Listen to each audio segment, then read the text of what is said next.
Hai, Hai, selamat malam, selamat bertemu kembali dalam program Tajam, Tanya tanya jawab Jawab Alkitab Alkitab Malam. malam. Bersama saya, Jelly Lukas, Dan, dan dan saya Cato Lemuel akan menemani dan akan menjawab pertanyaan-pertanyaan yang sudah diberikan oleh pemirsa sekalian. Dan Yap, kami terus mengajak pemirsa untuk selalu memberikan pertanyaan supaya ada sesuatu yang menarik yang bisa dibahas. ya, jika ada pertanyaan dari para pemirsa, Bapak Ibu sekalian yang berhubungan dengan Alkitab, boleh dikirimkan kepada kami dan kita akan membahasnya. Tentu saja bukan kita sendiri, tapi ada narasumber kita tentu saja ya.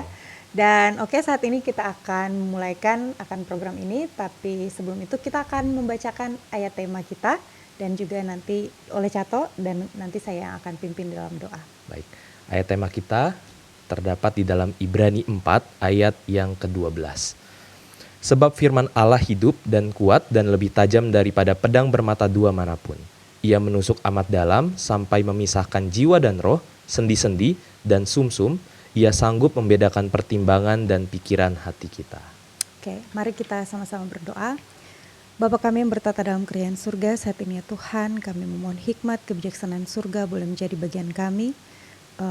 Dan juga Roh Kudus Tuhan boleh memampukan kami dimanapun kami berada untuk mengerti akan apa yang Engkau katakan di dalam firman-Mu, supaya kami ya Tuhan dapat memperoleh pengertian yang sebenarnya tentang Engkau, dan juga Tuhan mampukan kami, Pendeta Sabuin, dan juga kami semua yang mendengarkan, supaya kami diberikan hati yang mau mendengar dan mau mengikuti akan kehendak Tuhan. Terima kasih ya Tuhan, kami mau serahkan program ini, acara ini ke dalam tangan Tuhan.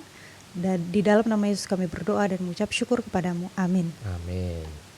Baik, saat ini kita tentu saja sudah terhubung dengan narasumber kita, Pendeta Sabuin. Shalom Pendeta, selamat malam. Selamat malam Pendeta. Shalom, shalom untuk kita semuanya. Puji Tuhan boleh ketemu lagi, sudah lama tidak ketemu. Ya. Apa kabar? Baik. Baik Pendeta, puji Tuhan. Ya, kebalik sekarang, Pendeta apa kabar? Baik, terima kasih. Baik. Oke, puji Tuhan Pendeta. Kita mungkin akan langsung membacakan pertanyaan yang sudah masuk pada saat ini, yaitu dari Bara Nugraha. Dari Bara Nugraha, dia bertanya, mengapa ada perbedaan urutan penciptaan hewan darat dan manusia dalam Kejadian 1 dan 2? Kejadian 1 hewan dulu baru manusia, dalam Kejadian 2 ayat 7 sampai ayat 7 dan manusia ayat 19 yaitu hewan. Silakan Pendeta. Terima kasih untuk pertanyaannya. Kejadian pasal 1 memuat secara lengkap urutan penciptaan mulai dari hari yang pertama sampai kepada hari yang ke-6. Lalu kemudian di ayat yang ke-31 dikatakan, maka Allah melihat segala yang dijadikannya itu sungguh amat baik. Itu sudah semua, termasuk binatang-binatang dan manusia, semuanya. Lalu jadilah petang, jadilah pagi, itulah hari yang ke-6. Pada hari ke-6 semua sudah selesai. Tapi cerita penciptaan tidak hanya sampai di situ. Masih dilanjutkan lagi ayat 1 sampai ayat yang ketiga dari pasal selanjutnya, yaitu pasal yang kedua. Dikatakan, demikianlah diselesaikan langit dan bumi dan segala isinya. Ketika Allah pada hari ke-7 telah menyelesaikan pekerjaan yang dibuatnya itu, berhentilah ia pada hari ke-7 dari segala pekerjaan yang telah dibuatnya itu. Lalu Allah memberkati hari ke-7 itu dan menguduskannya, karena pada hari itulah ia berhenti dari segala pekerjaan penciptaan yang telah dibuatnya. Kalau penciptaan itu digambarkan hanya sampai kepada pasal 1 ayat yang ke-31, maka satu pekan itu hanya terdiri dari 6 hari. Tetapi penciptaan tidak selesai di sana, karena Allah berhenti pada hari yang ke-7, dan dengan berhentinya ia dan dengan ia menguduskan hari yang ke-7 dan memberkati hari yang ke-7, Maka hari setelah hari yang ke-6 itu adalah hari yang ke-7, hari yang terakhir dari satu pekan, siklus mingguan. Dan itu membuat satu pekan itu terdiri dari 7 hari. Lalu ayat yang ke-4 mengatakan, demikianlah riwayat langit dan bumi pada waktu diciptakan. Demikianlah, selesai semua. Nah, pertanyaannya, apakah pasal yang kedua, ayat yang keempat bahagian B itu dan selanjutnya di pasal yang kedua dari kitab Kejadian adalah pengulangan cerita penciptaan? Ternyata ini bukan suatu pengulangan cerita penciptaan dalam artian urutan penciptaan, karena di sini sudah tidak lagi diceritakan tentang penciptaan matahari, bulan, dan bintang. Tidak lagi digambarkan penciptaan dari cakrawala, lalu kemudian terang dan lain sebagainya yang sudah digambarkan di pasal sebelumnya. Fokus dari pasal yang kedua adalah untuk menerangkan dengan lebih rinci bagaimana Allah menciptakan manusia. Makanya ayat yang keempat dan selanjutnya itu dikatakan ayat yang keempat, ketika Allah menjadikan bumi dan langit, belum ada semak apapun di bumi, belum timbul tumbuh-tumbuhan apapun, sebab Tuhan Allah telah menurunkan hujan ke bumi. Jadi waktu Allah ciptakan langit dan bumi, belum ada yang namanya semak-semak. Lalu karena Allah menciptakan langit dan bumi itu dalam waktu 7 hari, maka pada waktu hari yang ketiga Allah menciptakan tumbuh-tumbuhan, itu tumbuh-tumbuhan sudah langsung ada. Sudah siap buahnya untuk dimakan. Allah tidak membiarkan tumbuh-tumbuhan itu bertumbuh pada hari yang ketiga, lalu pohon mangga itu nanti berbuah 4 tahun kemudian. Tidak. Semua pohon-pohonan, semua tumbuh-tumbuhan langsung berfungsi pada hari yang ketiga di Kejadian 1 itu, pada saat semua itu diciptakan.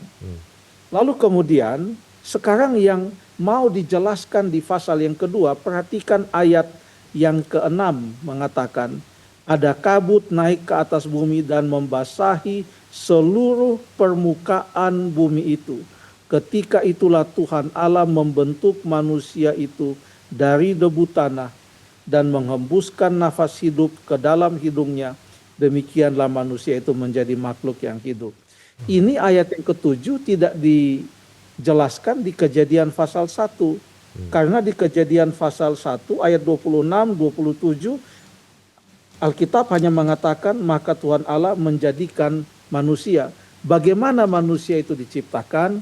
Itu di pasal yang kedua dijelaskan, yaitu Allah membentuk manusia dari debu tanah, menghembuskan nafas hidup ke dalam hidungnya, lalu manusia itu menjadi makhluk hidup. Lalu kemudian itu belum semua, karena itu juga dilanjutkan dengan penciptaan Hawa. Setelah Adam diciptakan, maka Hawa diciptakan. Kalau di Kejadian pasal 1 hanya dikatakan maka ia menjadikan manusia itu laki-laki dan perempuan. Sekarang bagaimana ia menjadikan perempuan? Dikatakan di ayat yang ke-21. Tuhan Allah membuat manusia itu tidur nyenyak. Ketika ia tidur, Tuhan Allah mengambil salah satu rusuk daripadanya, lalu menutup tempat itu dari daging, dan dari rusuk yang diambil Tuhan Allah dari manusia, itu dibangunnyalah seorang perempuan, lalu dibawanya kepada manusia. Itulah Tuhan Allah menjadikan Hawa. Jadi Adam dan Hawa diciptakan dengan begitu indah oleh Allah, dan itu dijelaskan dan dibuat lebih rinci keterangannya pada pasal yang kedua.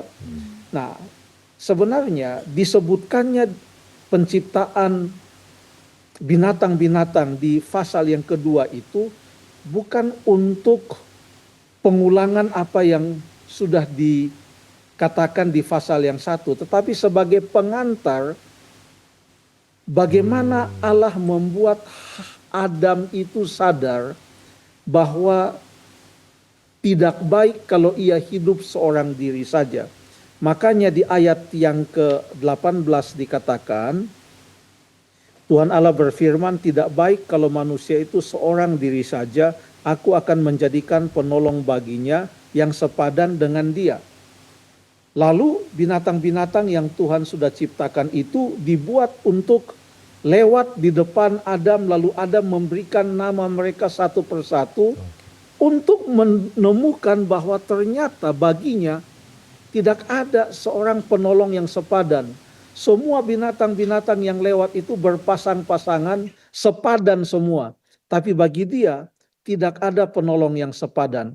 Ini adalah pengantar untuk melihat bagaimana Adam sendiri merasakan bahwa ia tidak bisa sendiri.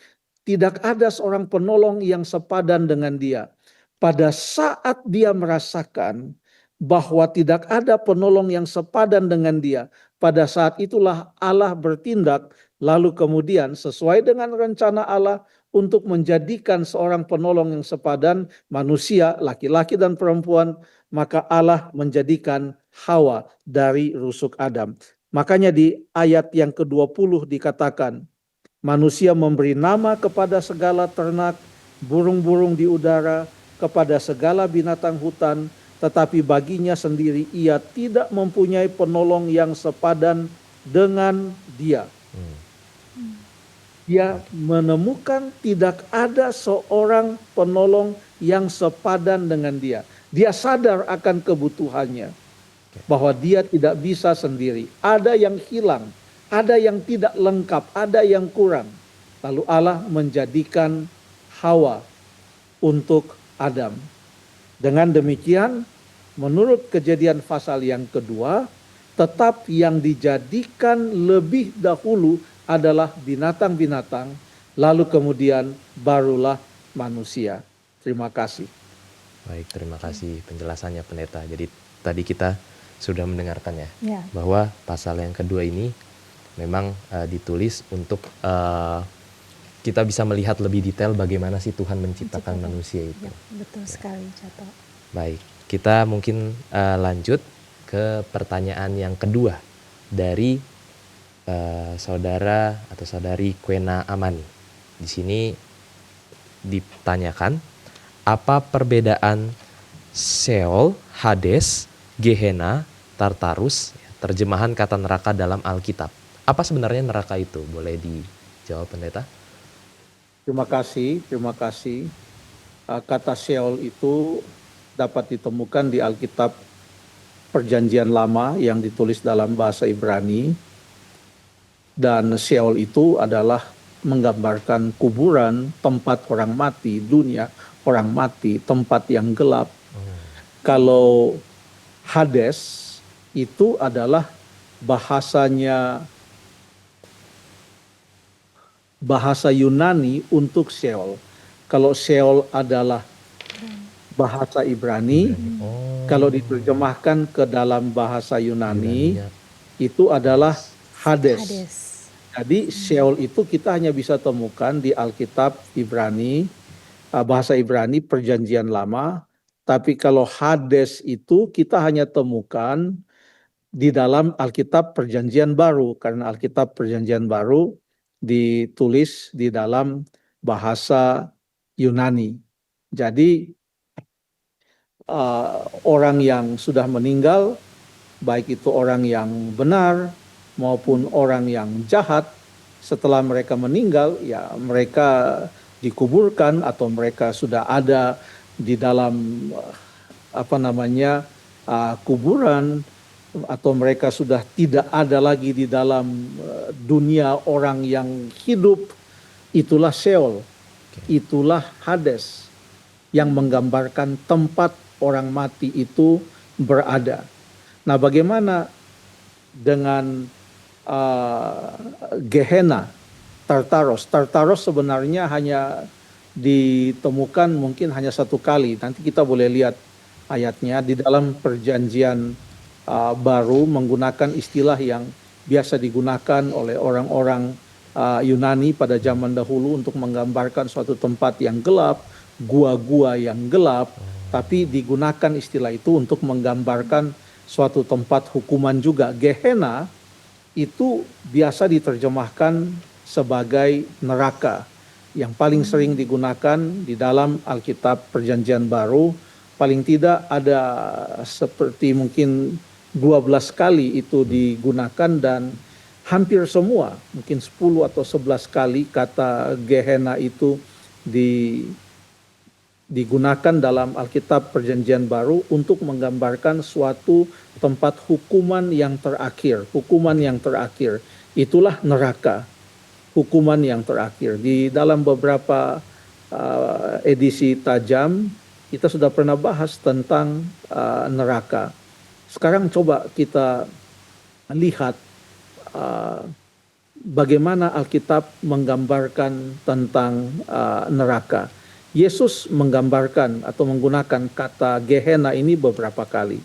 Dalam Alkitab bahasa Indonesia digambarkan atau diterjemahkan sebagai neraka. Coba kita baca di Matius pasal yang kelima. Contohnya ini pada waktu Yesus berkhotbah atau mengajar di atas bukit. Matius pasal yang kelima ayat yang ke-22. Matius pasal 5 ayat 22. Tetapi aku berkata kepadamu, setiap orang yang marah terhadap saudaranya harus dihukum. Siapa yang berkata kepada saudaranya kafir, harus dihadapkan ke mahkamah agama. Dan siapa yang berkata jahil, harus diserahkan ke dalam neraka yang menyala-nyala. Oke, ayat 29. Ayat 29. Maka jika matamu yang kanan menyesatkan engkau, cungkilah dan buanglah itu. Karena lebih baik bagimu jika satu dari anggota tubuhmu binasa, daripada tubuhmu dengan utuh dicampakkan ke dalam neraka. Terima kasih. Kemudian ayat yang ke-30 contohnya. Ayat 30. Dan jika tanganmu yang kanan menyesatkan engkau, penggalah dan buanglah itu. Karena lebih baik bagimu jika satu dari anggota tubuhmu binasa, daripada tubuhmu dengan utuh masuk neraka. Terima kasih. Jadi ada masuk ke dalam neraka, dicampakkan ke dalam neraka, masuk neraka. Sebenarnya masuk neraka itu digambarkan sebagai lawan dari masuk surga. Makanya di Matius pasal yang kelima, masih di pasal yang sama, Yesus menggambarkan juga tentang masuk surga itu seperti apa. Coba kita baca ayat yang ke-20. Ayat yang ke-20. Ya. Maka aku berkata kepadamu, jika hidup keagamanmu tidak lebih benar daripada hidup keagamaan ahli-ahli Taurat dan orang-orang Farisi, sesungguhnya kamu tidak akan masuk ke dalam kerajaan surga. Ya, ada perkataan masuk ke dalam kerajaan surga.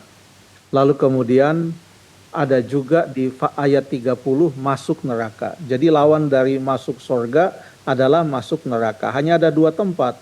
Kalau nggak masuk surga, ya masuk neraka. Kalau nggak masuk neraka, ya masuk surga.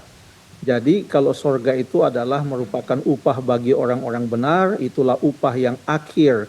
Bagi orang-orang benar, mereka akan hidup selama-lamanya, maka neraka itu adalah upah bagi orang-orang yang jahat, di mana itulah hukuman yang terakhir. Dan mereka akan mati selama-lamanya, itulah maut itu. Kenapa maut? Karena mereka tidak dapat hidup yang kekal. Kalau mereka tidak dapat hidup yang kekal, ya mereka akan mendapat maut. Maut itu apa? Yaitu kematian yang kekal, yang seterusnya. Itulah hukuman yang terakhir. Kapan itu neraka ada? Apakah sekarang sudah ada neraka? Tidak. Alkitab menggambarkan bahwa neraka itu akan diturunkan dari langit untuk menghukum orang-orang yang jahat itu nanti. Coba kita buka di dalam Wahyu pasal yang ke-20. Wahyu pasal yang ke-20. Kita akan baca di ayat yang ke-5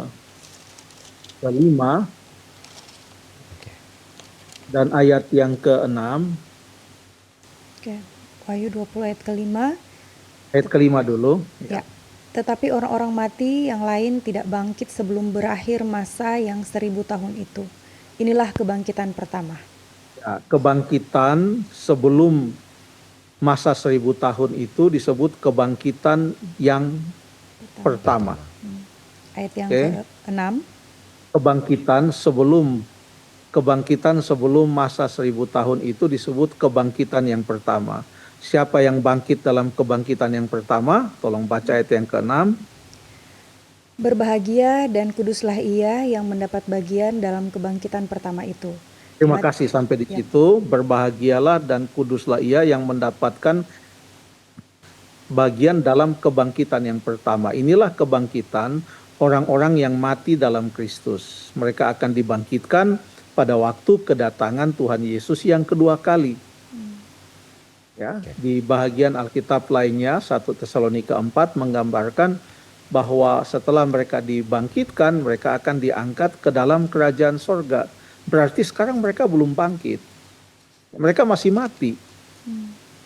Mereka masih berada di dalam tempat di mana mereka mati.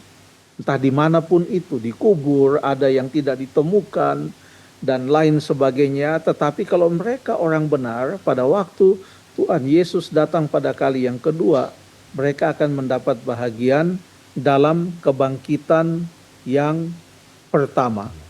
Lalu kematian yang kedua katanya, tolong dibaca Jelly. Yap. Kematian yang kedua tidak berkuasa lagi atas mereka, tetapi mereka akan menjadi imam-imam Allah dan Kristus, dan mereka akan memerintah sebagai raja bersama-sama dengan Dia 1000 tahun Mereka akan lamanya. memerintah sebagai raja bersama-sama Kristus 1000 tahun lamanya. Setelah 1000 tahun itu apa yang terjadi? Ayat yang ke-7. Dan setelah masa 1000 tahun itu berakhir, iblis akan dilepaskan dari penjaranya. Lalu kemudian ia akan pergi menyesatkan bangsa-bangsa. Kenapa? Karena itulah kebangkitan yang kedua. Itulah orang-orang jahat akan bangkit. Dan mereka akan dipimpin oleh iblis. Dan mereka akan berusaha untuk menyerang kota suci yang akan turun dari sorga. Lalu kemudian mereka dikatakan ayat yang ke-9, naiklah mereka ke seluruh dataran bumi, lalu mengepung perkemahan tentara orang-orang kudus dan kota yang dikasihi itu. Karena kota itu akan turun dari sorga setelah 1000 tahun. Kota yang disediakan oleh Allah, yang dibangun oleh Allah. Lalu apa yang terjadi pada waktu mereka ingin untuk mengepung perkemahan orang-orang kudus? Ayat 9 mengatakan, tetapi dari langit turunlah api menghanguskan mereka. Itulah api neraka.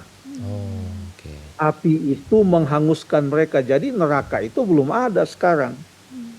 Ya. Lalu kemudian di ayat yang ke-14 dikatakan, lalu maut dan kerajaan maut dilemparkan ke dalam lautan api. Itulah kematian yang kedua. Itulah maut, kematian yang kedua, yaitu lautan api. Jadi neraka itu menghasilkan kematian. Neraka itu bukan siksaan selama-lamanya. Sementara orang-orang kudus menikmati sukacita bersama-sama dengan Tuhan, menikmati kerajaan sorga. Lalu ada yang mengatakan, wah di bawah sana mereka sedang disiksa selama-lamanya. Maut atau neraka itu menghasilkan kematian yang selama-lamanya. Menghasilkan kematian. Orang tidak hidup seterusnya dalam neraka. Orang yang masuk neraka akan dihanguskan, akan mati. Dan kematian itulah disebut kematian yang kedua. Dan itu adalah kematian yang selama-lamanya. Sebagai lawan dari hidup yang selama-lamanya. Itulah kematian yang kekal. Sebagai lawan dari hidup yang kekal. Jadi neraka itu ada, tetapi belum ada sekarang. Tapi itu akan ada. Apa itu? Itulah hukuman terakhir bagi semua orang-orang yang jahat. Kapan itu? Setelah masa 1000 tahun, di mana kota suci turun, lalu kemudian orang-orang jahat akan bersama iblis mau menyerang kota suci dan orang-orang kudus, lalu api akan turun dari sorga untuk menghanguskan mereka. Jadi bukan untuk menyiksa mereka selama-lamanya, tapi menghanguskan, hangus ya hangus, kematian yang selama-lamanya. Itulah yang akan terjadi. Itulah yang dimaksudkan sebagai Gehenna di dalam Alkitab Perjanjian Baru. Terima kasih. Baik, terima kasih banyak Pendeta atas penjelasannya. Berarti tadi kita dapat pandangan yang baru ya, yang selama ini kita salah. Waktu kecil kita pikir kayak kalau misalkan berdosa kita masuk neraka yang akan disiksa selama-lamanya, betul. Gitu. Ternyata ya tadi kita mendapatkan pandangan yang melalui Alkitab, firman Tuhan tadi dijelaskan bahwa neraka itu bahkan belum ada sekarang. Belum ada. Tapi nanti ketika kematian yang kedua. Betul, ya. Kebangkitan. Kebangkitan yang kedua, waktu Tuhan nanti mau turun ya bersama dengan kotanya. Ya, dan kita akan melanjutkan ke pertanyaan selanjutnya dari Bara Nugraha. Ketika manusia berdosa diusir dari Taman Eden sebesar apa ya jika dibandingkan dengan bumi? Apakah di luar Taman Eden ada tumbuhan dan hewan juga? Atau hewan juga diusir dari Taman Eden? Silakan Pendeta. Terima kasih. Alkitab mengatakan pada mulanya Allah menjadikan langit dan bumi. Ya, bukan pada mulanya Allah menjadikan Taman Eden, tapi pada mulanya Allah menjadikan langit dan bumi. Matahari, bulan, dan bintang itu adalah untuk menerangi bumi. Pohon-pohon yang diciptakan adalah untuk bertumbuh di bumi. Lalu kemudian binatang-binatang yang diciptakan adalah binatang-binatang untuk memenuhi bumi. Coba kita baca di ayat yang ke-11 mengenai tumbuh-tumbuhan.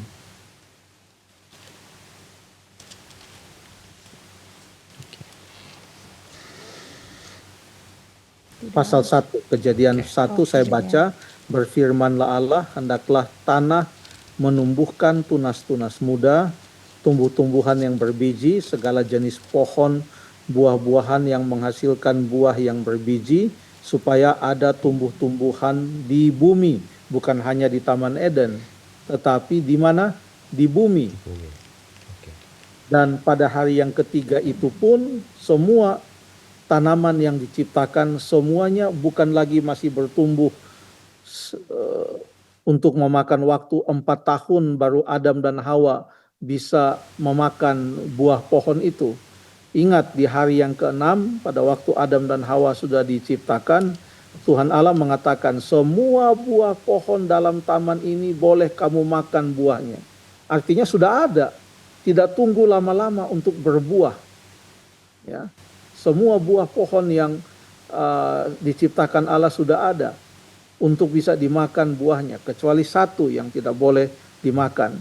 Itu bukan hanya di Taman Eden, tetapi pohon-pohon itu, tumbuh-tumbuhan itu sudah ada di atas bumi. Bagaimana dengan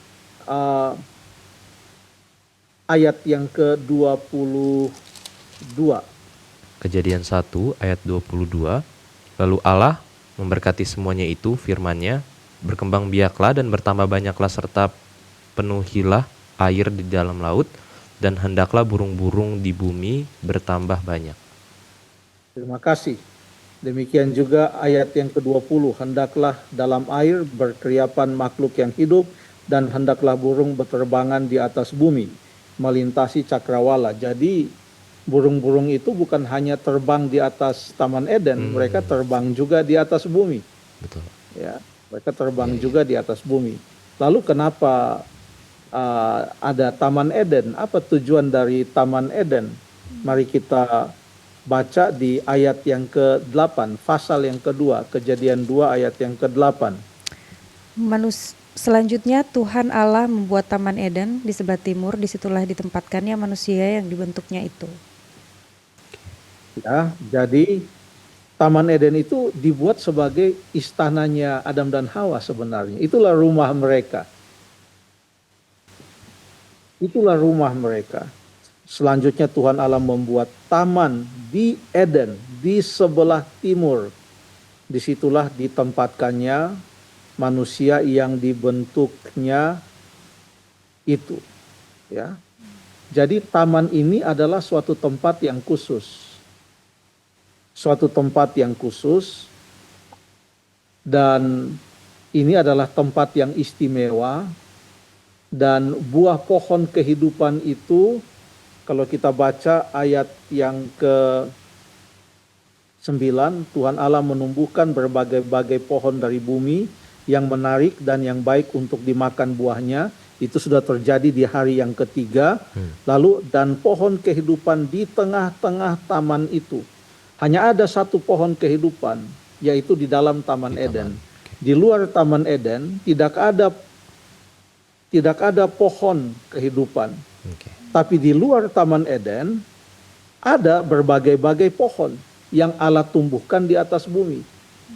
Lalu kemudian ada pohon pengetahuan tentang yang baik dan yang jahat. Hanya ada satu pohon pengetahuan tentang yang baik dan yang jahat, dan itu ada di dalam Taman Eden. Di luar Taman Eden tidak ada pohon pengetahuan tentang yang baik dan yang jahat. Tapi ada banyak pohon-pohon yang lain yang ada di luar Taman Eden. Taman Eden itu adalah, dengan demikian, adalah suatu tempat tinggal untuk Adam dan Hawa. Pada waktu mereka jatuh dalam dosa, maka Tuhan Allah mengusir mereka dari dalam taman itu, sehingga mereka tidak mendapatkan lagi tempat di dalam taman itu. Bagaimana, apa yang terjadi dengan taman itu?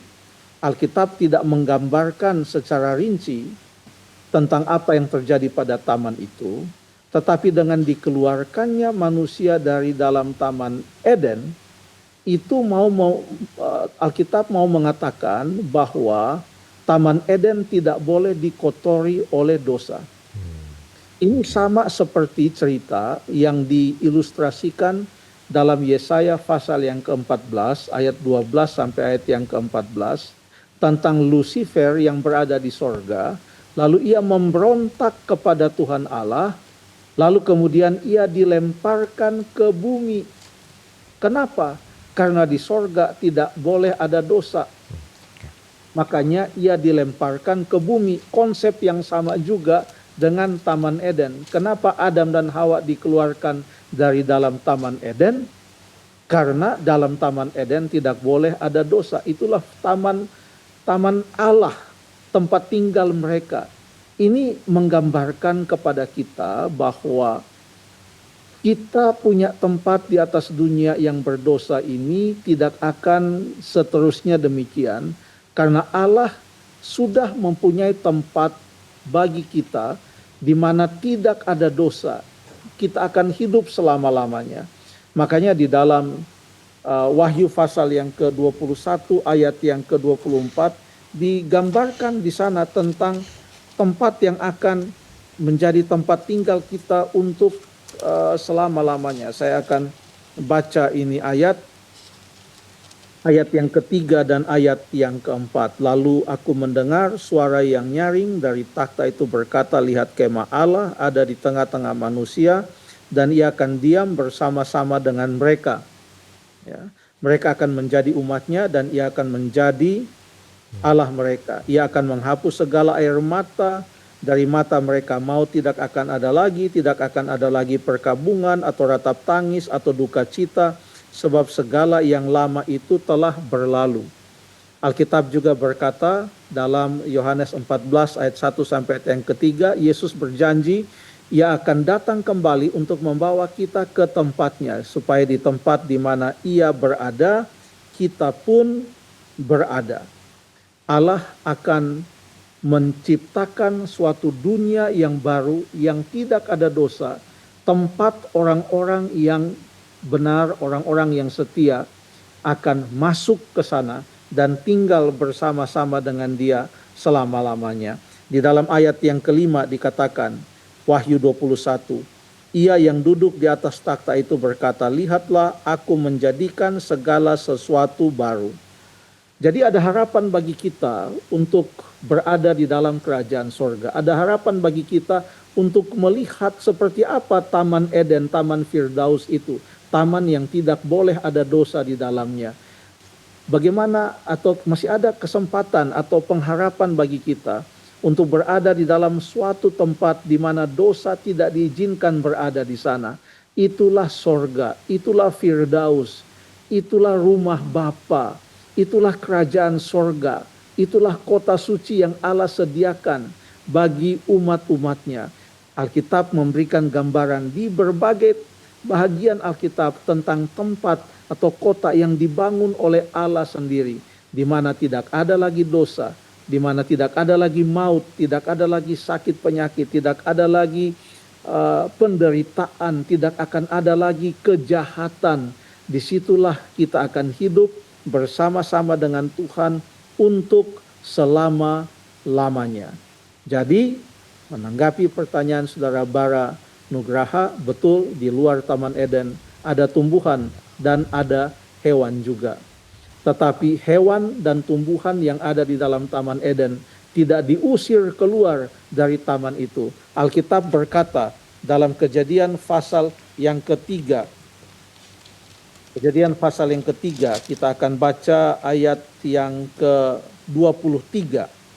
Tolong dibaca Kejadian 3 ayat 23. Lalu Tuhan Allah mengusir dia dari Taman Eden supaya ia mengusahakan tanah dari mana ia diambil. Lalu kemudian ayat yang ke-24. Ia menghalau manusia itu, dan di sebelah timur Taman Eden ditempatkannya lah beberapa kerub dengan pedang yang bernyala-nyala dan menyambar-nyambar untuk menjaga jalan ke pohon kehidupan.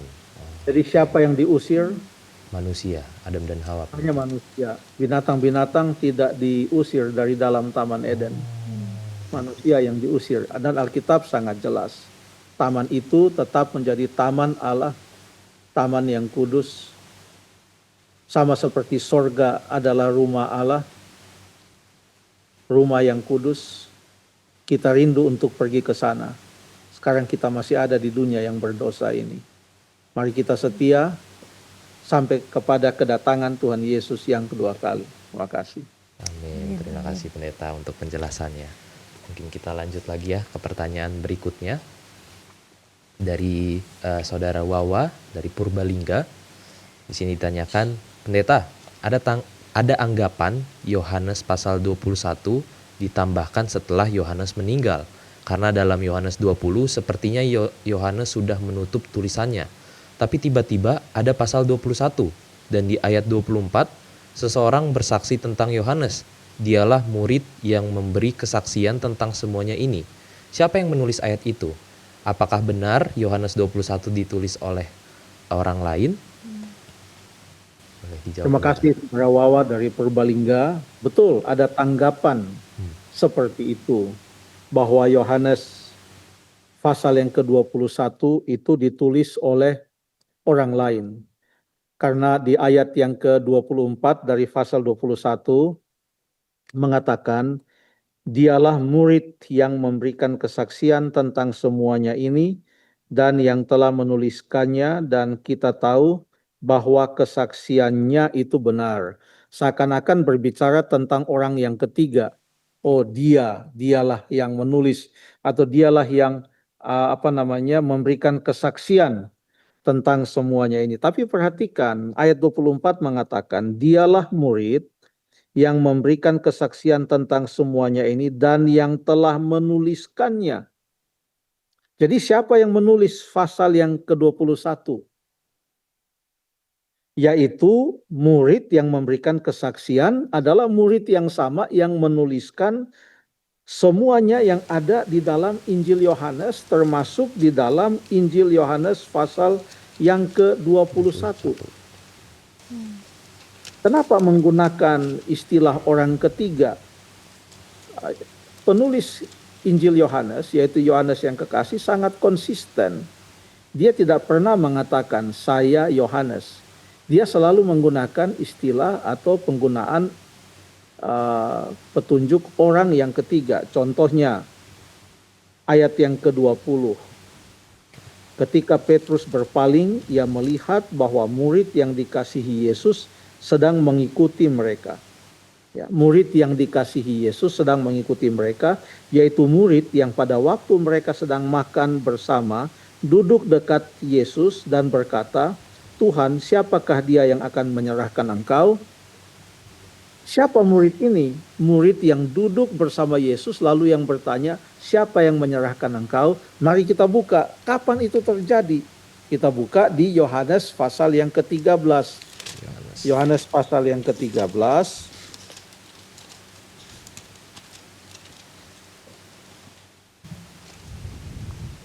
Ayat yang ke-22 mulai. Yohanes 13 ayat yang ke-22. Murid-murid itu memandang seorang kepada yang lain, mereka ragu-ragu siapa yang dimaksudkannya. Terus dibaca. Oke, seorang di antara murid Yesus, yaitu murid yang dikasihinya, bersandar dekat kepadanya di sebelah kanannya. Oke, terima kasih.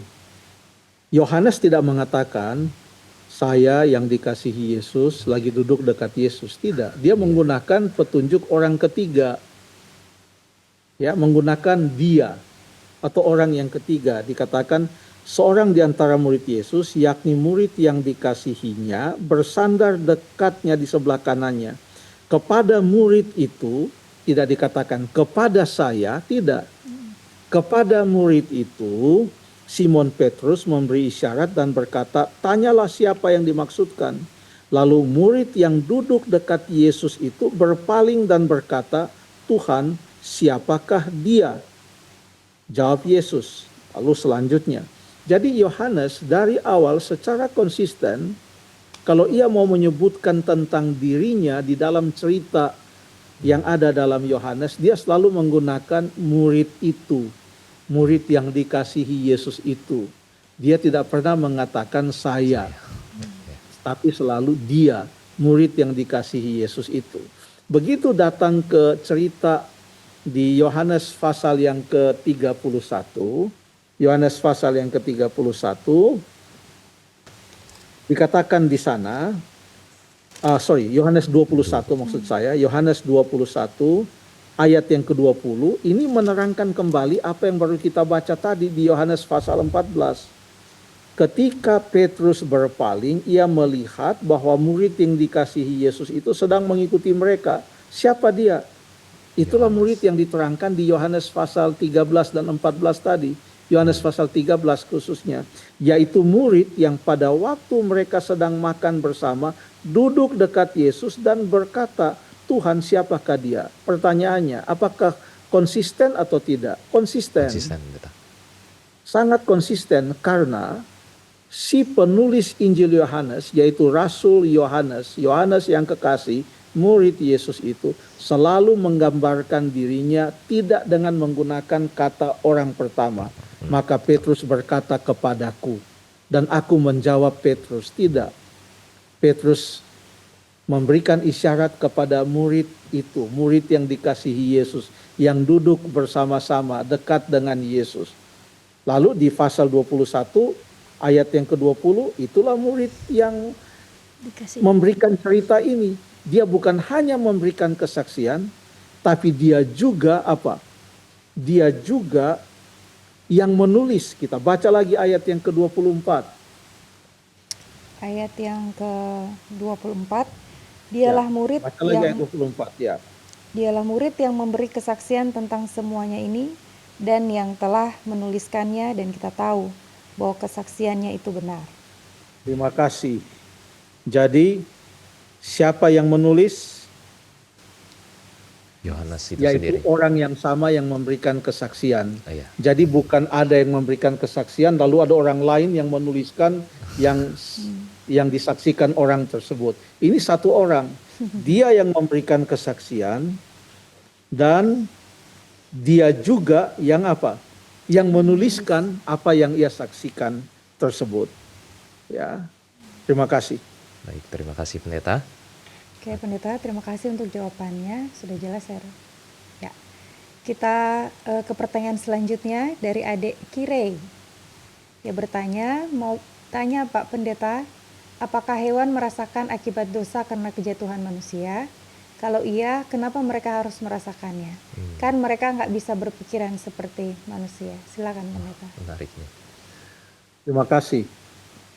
Dosa itu sungguh kejam. Dosa itu mempunyai akibat yang sangat fatal. Sampai dikatakan upah dosa adalah apa? Adalah maut. Upah dosa adalah maut. Karena ada dosa, maka ada kematian. Sebelum Adam dan Hawa mati, sudah ada hewan yang mati. Dari mana kita tahu? Kita baca dalam Kejadian pasal yang ketiga, ayat yang ke-21. Tolong dibaca. Kejadian pasal yang ketiga, ayat 21. ayat yang ke-21 ya. Oke. Silakan. Dan Tuhan Allah membuat pakaian dari kulit binatang untuk manusia dan untuk istrinya itu, lalu mengenakannya kepada mereka. Ya, dari mana dibuat itu pakaian? Kulit binatang. Kulit binatang. Dibuat dari kulit binatang. Berarti ada binatang yang sudah menjadi korban. Artinya dosa itu bukan saja berdampak pada manusia, tapi berdampak kepada semua atau seluruh bumi ini. Bahkan berdampak kepada tumbuh-tumbuhan, berdampak kepada semua hewan. Oleh karena manusia, ciptaan Allah sepanjang satu pekan penciptaan inilah ciptaan Allah yang paling mulia telah berbuat dosa. Maka semua kena dampaknya. Apakah binatang-binatang atau hewan mempunyai juru selamat? Apakah hewan-hewan bisa dikatakan, oh hewan-hewan sudah jatuh ke dalam dosa? Kalau kita ingat ceritanya di dalam Kejadian pasal yang kedua, ayat 16 dan 17, larangan yang diberikan itu adalah hanya kepada manusia. Tidak ada larangan yang diberikan kepada hewan. Semua buah-buahan dalam taman ini kamu boleh makan, tapi buah yang ada di tengah-tengah ini tidak boleh kamu makan. Artinya ujian penurutan dan kesetiaan itu hanya diberikan kepada manusia. Allah mempunyai rencana yang sangat indah kepada makhluk yang paling mulia yang ia ciptakan selama 6 hari penciptaan itu. Ya. Jadi, dengan demikian tidak ada istilahnya hewan-hewan telah berbuat dosa, mereka jatuh dalam dosa, mereka telah melanggar perintah Allah. Tidak. Yang mendapatkan istilah berdosa itu adalah manusia. Karena dosa menurut 1 Yohanes pasal yang ketiga ayat yang keempat adalah pelanggaran akan hukum Allah. Manusia melanggar hukum Allah, melawan titah Allah, maka manusia itu berdosa. Jadi karena manusia itu berdosa, maka penebus atau juru selamat itu adalah juru selamat untuk manusia. Penebus manusia. Ia mati di atas kayu salib agar supaya setiap orang yang percaya kepadanya tidak binasa melainkan beroleh hidup yang kekal. Alkitab berbicara tentang penciptaan manusia, kejatuhan manusia, lalu rencana keselamatan yang diimplementasikan melalui penebusan di atas kayu salib yang dilakukan oleh Yesus Kristus untuk manusia. Janji kedatangan Yesus itu adalah untuk menyelamatkan manusia, dan sorga itu disediakan untuk manusia yang setia, baik mereka yang sudah mati akan dibangkitkan waktu Yesus datang, maupun mereka yang masih hidup waktu Yesus datang akan diubahkan dan akan diangkat masuk ke dalam kerajaan sorga, tempat di mana manusia akan hidup bersama-sama dengan Tuhan Allah. Dan setelah manusia jatuh dalam dosa dalam Alkitab, maka semua kena dampaknya. Kenapa? Karena semua yang diciptakan oleh Allah, hewan, tumbuh-tumbuhan, semua makhluk-makhluk hidup itu, yaitu hewan dan tumbuh-tumbuhan, semua itu diciptakan untuk manusia. Tumbuh-tumbuhan untuk makanan manusia. Lalu dikatakan tentang hewan, manusia berkuasa atas mereka. Setelah manusia jatuh dalam dosa, wah, manusia jadi takut kepada hewan. Ada hewan yang kita berani, ada hewan yang kita takut. Saya nggak berani, sedangkan dengan anjing galak aja saya nggak berani. Artinya semua kena dampak dari dosa ini. Tetapi rencana keselamatan itu hanya untuk manusia. Yesus Kristus, Juru Selamat, penebus dosa, adalah untuk menebus dosa manusia. Di saat dunia akan dipulihkan, dunia yang baru akan dijadikan oleh Allah sebagaimana digambarkan oleh Alkitab, maka segala sesuatu menjadi baru. Tatanan yang semestinya, tatanan kehidupan yang semestinya akan berjalan lagi seperti sedia kala. Interupsi dosa yang sudah sekian abad, sudah beribu tahun di atas dunia ini akan selesai. Maka kita akan hidup sebagaimana yang direncanakan oleh Allah dalam kesucian, dalam kemurnian, dalam hubungan yang dekat dengan Tuhan, dalam sukacita, dalam sentosa, dalam bahagia selama-lamanya bersama-sama dengan Tuhan. Terima kasih. Oke, kita ke pertanyaan selanjutnya dari Yohana. Shalom pendeta, saya baru ketemu nih channel yang bisa tanya apa saja tentang Alkitab. Saya ingin bertanya tentang Markus 14 ayat 51 sampai 52. Dari tahun 2020 saya selalu mempertanyakan mengenai ayat tersebut namun tidak pernah menemukan jawabannya. Nah, kira-kira siapakah laki-laki tersebut? Silakan pendeta. Ya, terima kasih dari Yohana untuk pertanyaannya. Jeli, tolong dibaca ayat ini. Oke, dalam Markus 14 ayat 51 sampai dengan ayatnya yang ke-52. Ya. Ayatnya yang ke-51. Ada seorang muda yang pada waktu itu hanya memakai sehelai kain lenan untuk menutup badannya mengikuti dia. Mereka hendak menangkapnya, tetapi ia melepaskan kainnya dan lari dengan telanjang. Terima kasih untuk pertanyaan ini. Ini sangat menarik. Siapakah dia? Dan ini hanya ditemukan di dalam Injil Markus. Cerita tentang Yesus ditangkap di Taman Getsemani pada waktu dia berdoa, lalu kemudian murid-muridnya tidur, lalu kemudian Yudas memimpin gerombolan yang mau datang menangkap Yesus. Itu ada di dalam Injil Matius, ada juga di dalam Injil Lukas, dan tentang cerita Yesus ditangkap ada juga di Injil Yohanes. Kalau di Taman Getsemani, di mana ia berdoa 3 kali, itu hanya ada di Matius, Markus, dan Lukas. Tapi cerita tentang Yesus ditangkap itu ada di dalam Injil Yohanes juga. Nah, siapa ini sehingga hanya ada dituliskan di dalam Injil Markus, tidak ada di dalam Injil Matius, tidak ada di dalam Injil Lukas. Banyak orang yang menduga ini boleh jadi adalah Yohanes Markus atau Markus itu sendiri yang menuliskan Injil Markus.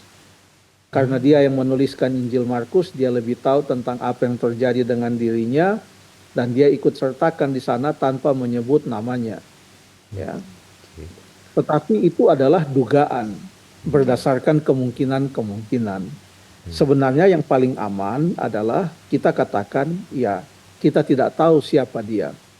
Tapi ada beberapa hal yang jelas. Coba kita baca Markus pasal yang ke-14 ayat yang ke-50.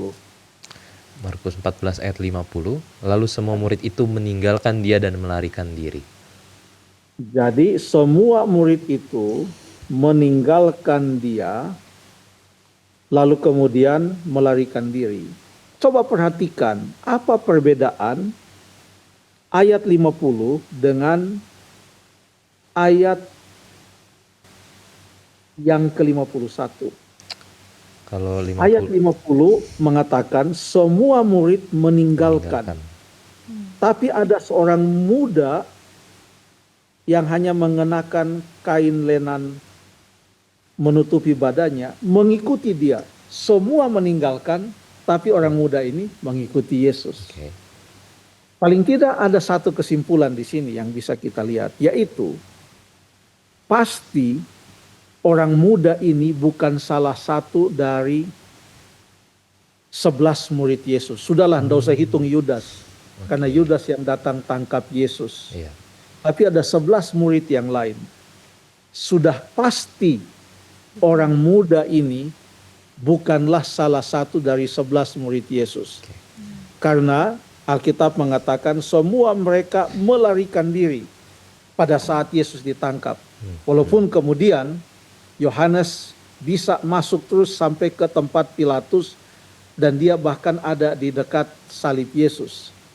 Ya, tapi pada waktu Yesus ditangkap, semua panik. Dalam cerita sebelumnya dikatakan Petrus ambil dia punya pedang lalu dia mau menebas, mungkin yang dia bukan menyasar telinga itu, saya pikir dia mau menyasar leher mungkin. Tapi untunglah hamba imam besar itu mengelak sampai yang kena adalah telinganya. Itulah yang bisa dibuat Petrus. Kalau dilihat di Injil Matius pasal yang ke-26, Petrus mengikuti dia dari jauh. Coba kita lihat ini karena ini menarik ya. Matius 26. Jadi ini bukan Petrus. Kenapa bukan Petrus? Karena Petrus bukan orang muda. Dia salah satu yang paling tua di atas murid Yesus, di antara murid Yesus. Coba kita baca di Matius pasal yang ke-26, pasal yang ke-26.